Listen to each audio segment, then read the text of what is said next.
the R word, referring to people with intellectual disabilities.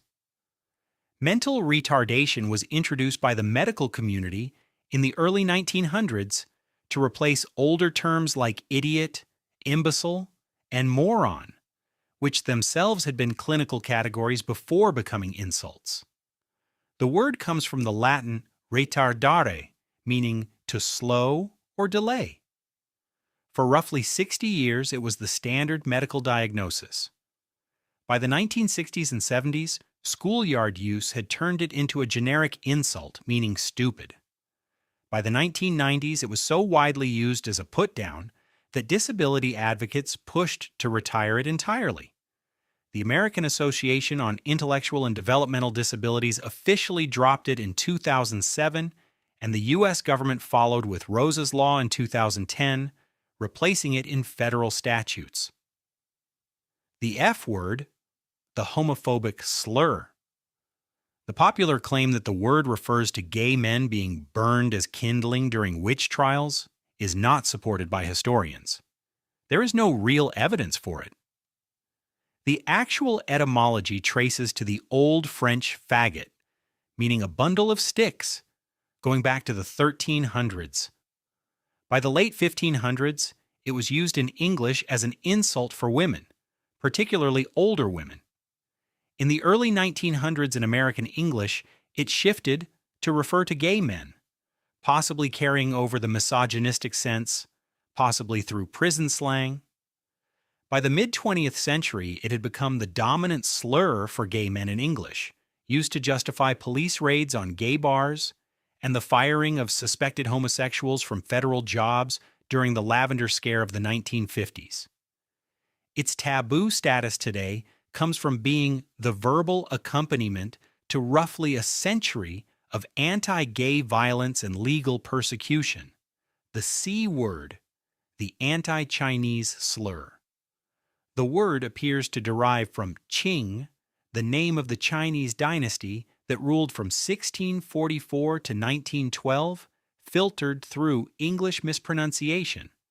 It began as a neutral descriptor in the mid-1800s, but hardened into a slur during the California Gold Rush and the construction of the Transcontinental Railroad, when Chinese laborers were brought to the American West in large numbers. The word became the verbal weapon of a specific political movement, the anti-Chinese agitation that culminated in the Chinese Exclusion Act of 1882, the first U.S. law to ban immigration based on nationality. It accompanied lynchings, including the 1871 Los Angeles massacre that killed around 18 Chinese immigrants, and the burning of Chinatowns across the American West throughout the 1880s. The law it helped enable stayed on the books until 1943. The K word, the anti-Jewish slur used in America. The most widely accepted theory, traced by historian Leo Rosten, is that it comes from the Yiddish word kiekel, meaning circle. When Jewish immigrants arrived at Ellis Island in the late 1800s and early 1900s, many were illiterate in the Latin alphabet and refused to sign entry documents with an X, because X resembled a cross, a Christian symbol. They signed with a circle instead. Immigration officials began calling them kikeles, which got shortened. What began as Ellis Island slang became the standard American slur for Jewish people through the early 1900s, used to justify Jewish quotas at Ivy League universities. Restrictive housing covenants that kept Jews out of neighborhoods and country clubs, and the anti-Semitic propaganda of figures like Henry Ford, whose newspaper, the Dearborn Independent, spread it widely in the 1920s. The N-word. The root is Latin. Niger meant black, and the word passed into Spanish and Portuguese as Negro, used during the transatlantic slave trade starting in the 1500s to describe enslaved Africans. The English variant that became the slur emerged in the 1700s as a corruption of Negro through Southern American pronunciation. It was tied to slavery from the moment it entered English. By the early 1800s, it had hardened into the standard derogatory term used by slaveholders, and it stayed that way through the Civil War, Reconstruction, and the entire Jim Crow era. It was the word shouted at lynchings, painted on sundown town signs warning black people to leave before dark, and printed in the segregation laws of the American South. By the late 20th century, it had become so taboo that newspapers and courts began referring to it as the N-word. A parallel development. Black Americans began reclaiming a variant of it within the community, particularly through hip-hop from the 1980s onward, creating the in-group and out-group distinction that defines how the word functions today. It is the most taboo word in English because of the 4 centuries of slavery, lynching, and segregation it accompanied.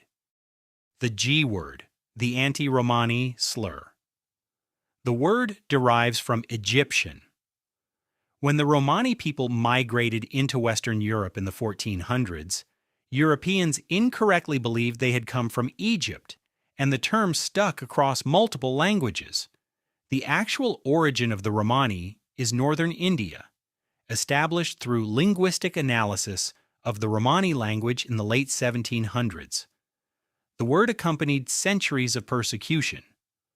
Romani people were enslaved in the Romanian principalities of Wallachia and Moldavia from the 1300s until abolition in 1856. They were expelled from England under a 1530 law that made being Romani a capital offense. During World War II, the Nazis classified them as racially inferior and murdered an estimated 250,000 to 500,000 Romani people in what is known as the Porajmos. The S word, the anti-Hispanic slur. The word originates from the Spanish phrase yo no sablo, a broken Spanish phrase. The grammatically correct phrase is yo no sé, meaning I do not know. The mockery was that Spanish speakers supposedly could not even speak their own language correctly. The slur emerged during a period of mass labor migration from Mexico following the Mexican Revolution of 1910, when Mexican workers were recruited to build railroads, work agricultural fields, and staff mines across the Southwest. The J word, the anti-Japanese slur. The word is a shortened form of Japanese, but it became a slur through a specific historical moment, the attack on Pearl Harbor in December 1941, and the American entry into the Pacific War.